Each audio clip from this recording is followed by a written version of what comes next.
All right, so let's do a review real quickly. We looked at sequences, whereas today we're going to look at series. And so when we looked at sequences, let's see. Let me get all of you off all your faces are on my smart notebook. Okay. Not that I didn't like seeing that, but all right. All right. So last time we talked about sequences and we talked about nth term definitions, right? H sub n equals dn plus a sub 0. That was arithmetic, right? And a sub n equals a sub 1 r to the n minus 1. That was geometric, right? And we talked about whether a sequence converges or diverges. So this is just kind of like to wake up your brain a little bit, talking about what we did. And we talked about, finding the limit, right, as n approached infinity when we look at a sub n. So a sub n is the definition, the equation of the sequence, to see if it converges or diverges. We talked about monotonic. So something's monotonic, so always increasing or always decreasing. And it's bounded, so it's bounded. The sequence has a lowest, so here's our sequence, and there's the lowest number and the highest number. Then if both those things are true, then it does converge. All right, so that basically is what we talked about, right? Okay. All right, so let's look at, instead of a sequence, we're going to look at a series. And a series is basically just a sequence being added together, right? And so this one says, find the first 5 terms of the sequence of partial sums. All right, so I'm not sure about what it's really asking us to do there. I'm just going to look at this right here. And there are 2 ways to solve this. I'm going to do a unique way first, and then we're going to go to a more general way second. So with this, I'm going to go ahead and say, hey, what's the sum of the first term? So if we plug 1 in for n, we've got what? 1/2, right? The sum of the first 2 terms. So you know how a sub n, a sub 1 would be first term, a sub 2 would be second term. So when we see s, we're taking the sum, and the sub number tells us how many we're adding together. So we're just adding 1 term, and then we're adding the first 2 terms, first 3 terms, et cetera, et cetera. So we'd have the 1/2, and then the second term is going to be what? 1/4, which gives us what? 2/4, 1/4 is 3/4. And then we're going to do the sum of all 3. So we'll do 1/2 plus 1/4, and then plus 1/8, right? If we add those together, I already did this, so I don't have to work so hard. That's going to give me 7/8. And so remember how we would look at the terms in a sequence, and we'd figure out the nth term definition. We're going to look at the terms in the sum, and we're going to figure out a sum formula. So S sub n is the sum formula. And so what do we notice with 1/2, 3/4, and 7/8? Okay, so we're going to have, it's not n minus 1 on top, but it is a minus 1. It's the n's not quite right. What do we notice on the bottom?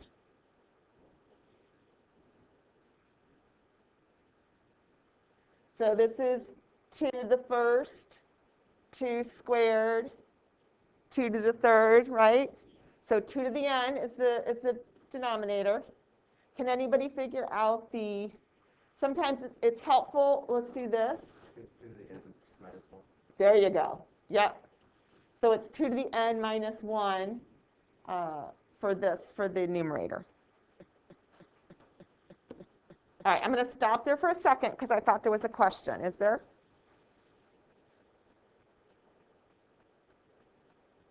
Is there a question? Okay. All right, so now what we're going to do is we are going to find the limit of this as n approaches infinity. So we're going to do, switch it up.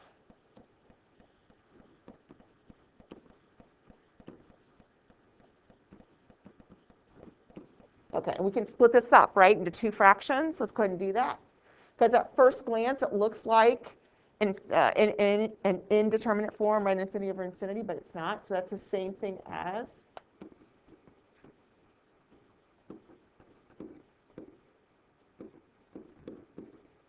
And when we do it that way,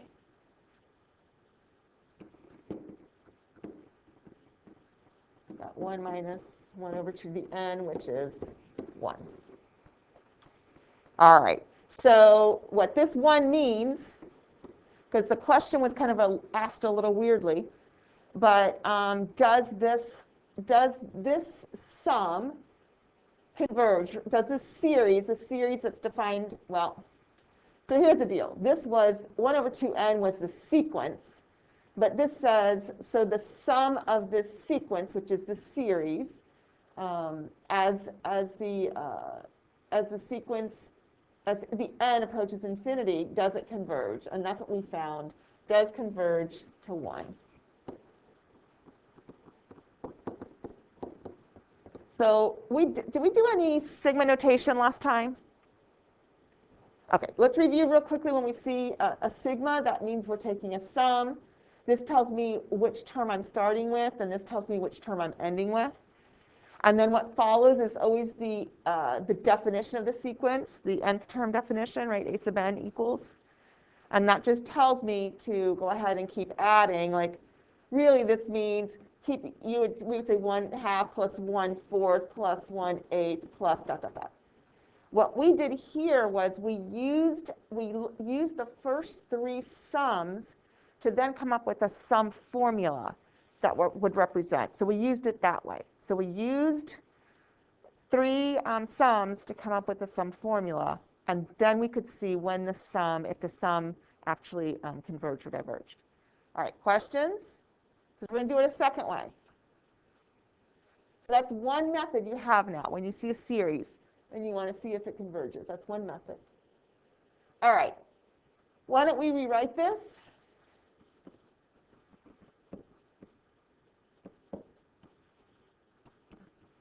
Are you okay with, do you think those two are the same?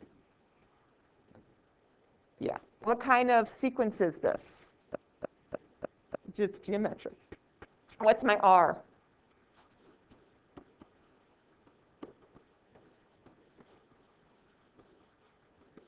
R equals what? Just 1/2? Yeah, it's not a trick question. Okay. I don't know if you all remember this, but when R, the absolute value, how about we do it this way? Absolute value of R is less than 1. Another way to put it is this.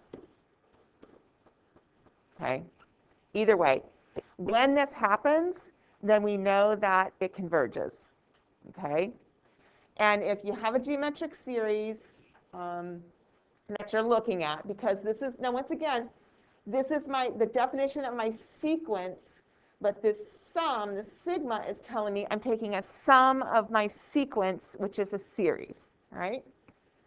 So if we have a geometric series we're looking at, and R is the absolute value of R is less than 1, or R is stuck between 1 and -1, then we know it converges. And not only do we know it converges, but there's a sum formula, okay? So the infinite sum formula, when this happens, is a sub 1 over 1 minus R. And we did this in honors pre-calc last year. So this is the second way to do this. If you recognize, this would be my first thing. If I'm taking the test or I'm doing homework, and I'm looking at a sum problem, a summation problem, first thing I'd say is it geometric? Because that's the fastest way. So my first term's 1/2. My R also happens to be 1/2. So we get 1/2 over 1/2, which is 1. So we would say that this series converges and converges to 1. That means when the infinite amount of terms get added up together in this series, they would equal 1.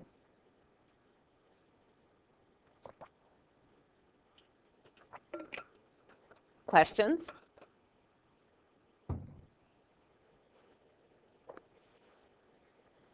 Okay. Here's another method. So the lesson really is about different methods that we have.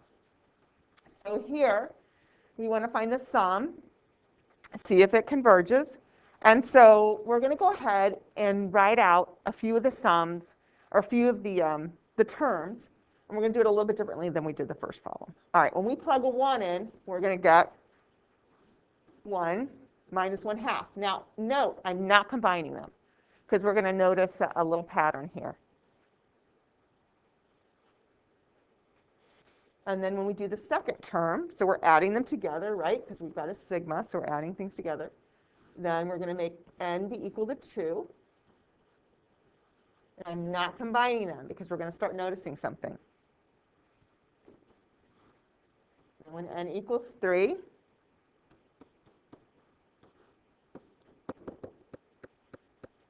before we start, going, oh, I see, let's do the very, very, very end, where we've got plus 1 over n minus 1 over n plus 1. All right? So this is another method. Instead of taking partial sums like we did that first problem, we're actually expanding it, seeing what the whole sum would be. All right, so we notice that negative 1/2, positive 1/2 cancels out, right? Negative 1/3, positive 1/3 cancels out. Everything's going to cancel out except for your first term and your last term. So think about that for a second.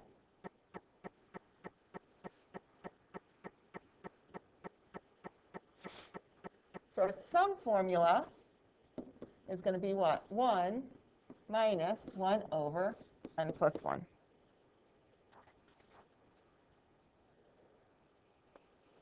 So that's another way of finding the sum formula. Don't walk too far. And now if we want to go ahead and find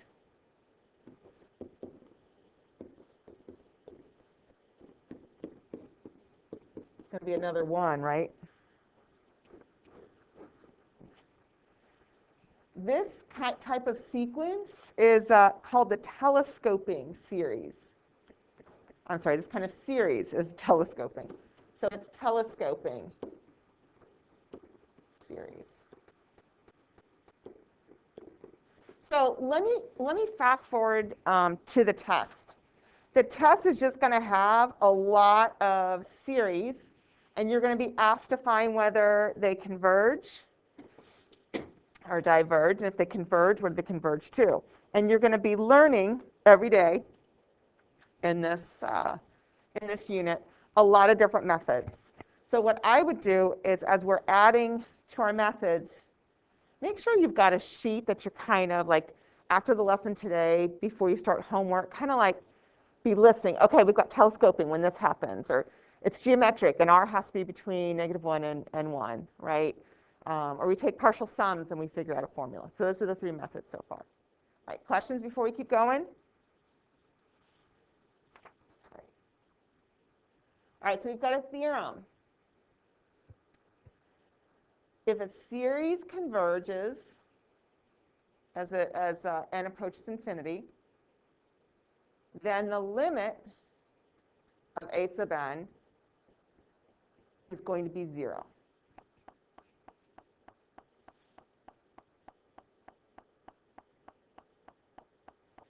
So let's think about what this is really saying.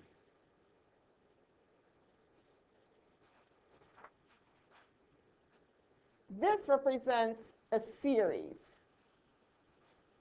This represents a sequence. Okay? So it's saying if your series converges, then the very last term that we can get to, right, is going to be 0. Well, if we can approach the very last term, it would be 0, right? The converse is not necessarily true. But we can use this. This is how we can use this. If this is true here, I'm sorry, if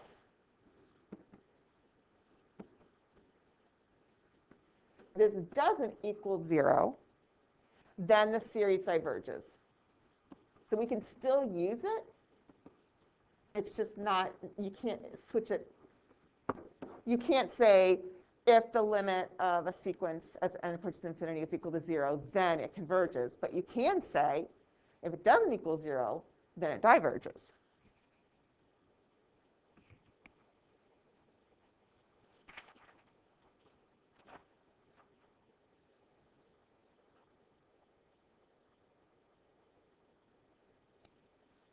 All right, so we're going to use this in example 4. So once again, and I know it sounds like, yeah, Ms. Overby, duh, but people struggle with this. This whole thing is a series, but this right here is the definition of the sequence, okay? So what we're going to do is we're going to use this and we're going to say, hey, does the limit of the definition of the sequence as n is approaching infinity, does that equal 0? Now, if it equals 0, it doesn't necessarily tell us anything.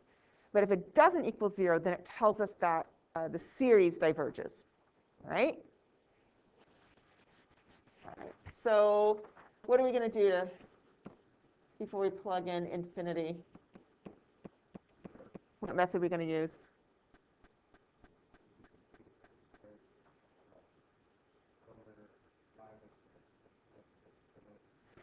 Instead of 5n squared, I'm just going to do everybody over n squared, right? So I'm going to take, we did this to find the horizontal asymptotes, right? I'm going to take the highest and look at the variable that's raised to the highest power in the denominator, and that's how I'm going to divide everybody by. I never bring the constant along. All right, so then when we do this, we end up with what? The limit. So we're going to have a 1 on the top, and then a 5 plus 4 over n squared, right? So that limit's going to be 1 over 5. 1 over 5 is not equal to 0. So we know the series, so the series diverges. I'm sorry, who? Oh, yeah. Yeah, of course. We could have said what? 2n over... Yeah, it would end up being 2 over 10. 2 over 10, perfect. Yes. Yeah, Rushan, that would have been probably faster. So either, and that goes back to the lesson we did before all the snow. And we have 3 ways, graphically, which we're not going to use. This way, which is how we find horizontal asymptotes, or L'Hopital's. Can you also do, because the top and bottom is the same power, you can just divide the... You could just say the ratio of the leading coefficients. Yep. All right, all good points there. All right. All right, does the series converge or diverge? So we could do this 2 ways. One, we could do the limit, right? The limit of 2 to the n, and we're going to get that definitely that's not 0, okay? Or we can notice that it's geometric and our r is equal to 2, which then we know it's not going to converge. So either way, you could say, let's say this is a test and you had to say why. You could say geo r equals 2 diverges. Or you could say the limit n approaches infinity of 2 to the n does not equal 0, so diverges. You could do either way.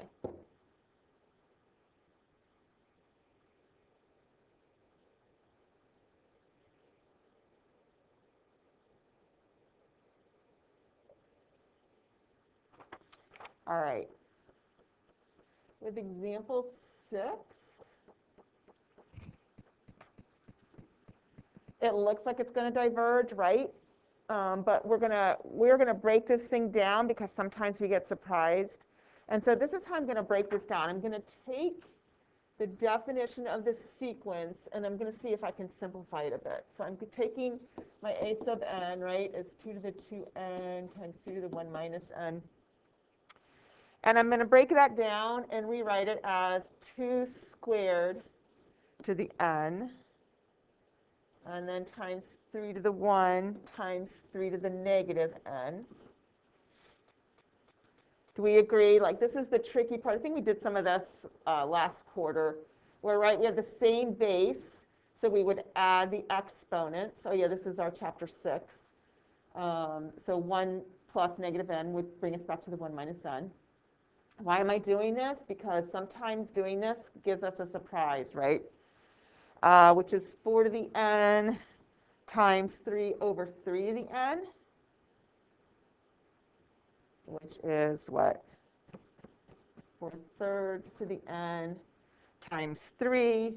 I could put the 3 here and notice that this is definitely geometric.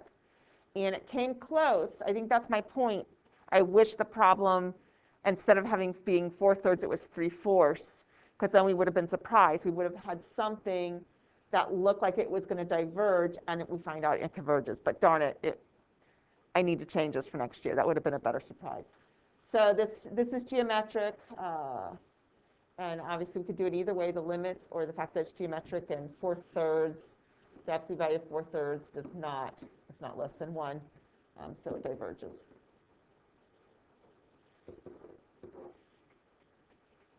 All right, we've got one more. Are we good so far? All right, I'm seeing,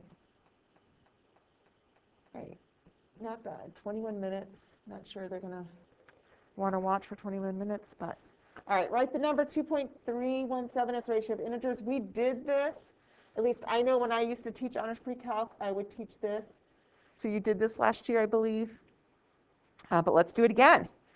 So we're going to rewrite this. We're going to have 2.317 repeating, and we're going to rewrite it as 2.3 plus. Now we're going to look at the 1/7. That's the 10th place, that's the 100th place, so that's the 1,000th place, right? So we could put 17 over 10 to the 3. Does that sound good? 10 to the 3rd power would be the 1,000th place. And then we're going to skip, like the next 17 would be to the 5th power, right? And then to the 7th power. Does that make sense? Because, takes up 2 of the spots. So that's to the 5th power, to the 7th power. So what we're going to do is we're going to ignore the 2.3, and we're just going to focus on this series right here and see if we can define it.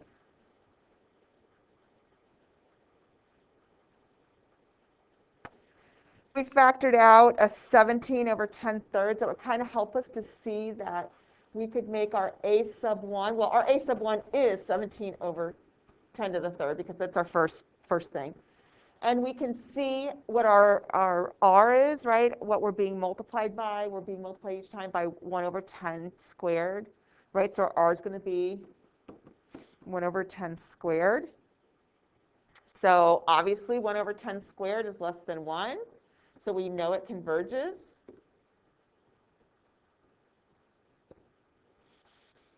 Which I don't know if that even mattered, because they didn't ask us that. Of course it converges. It converges at 2.317 repeating. All right, so we're going to use the sum formula, the infinite sum formula for our geometric series, which is a sub 1, right, over 1 minus r.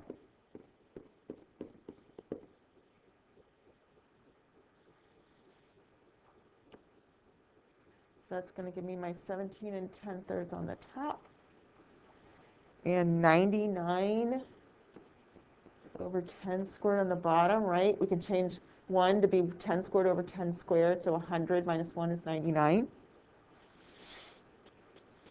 That's going to break down to My 17 stays on top, my 99 stays on the bottom.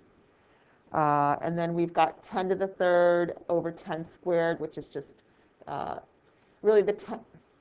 Is everyone okay with what I'm going to do? This goes down into the denominator, right? That stays in the denominator as well.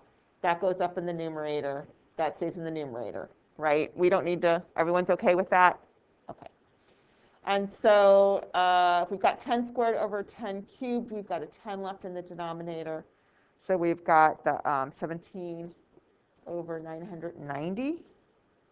And then that's when we're like, okay, now we have it in fractional form, which is great. It's not a repeating decimal. But then we remember, oops, we've got to bring in the 2.3.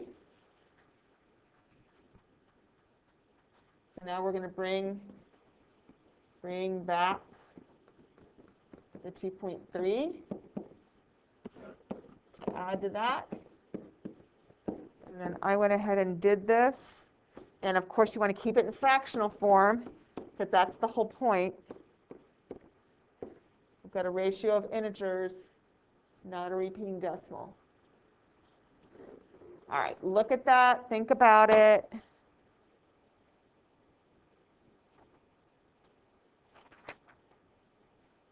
What I like about this chapter, at least the first 6 sections, is like, it's straightforward.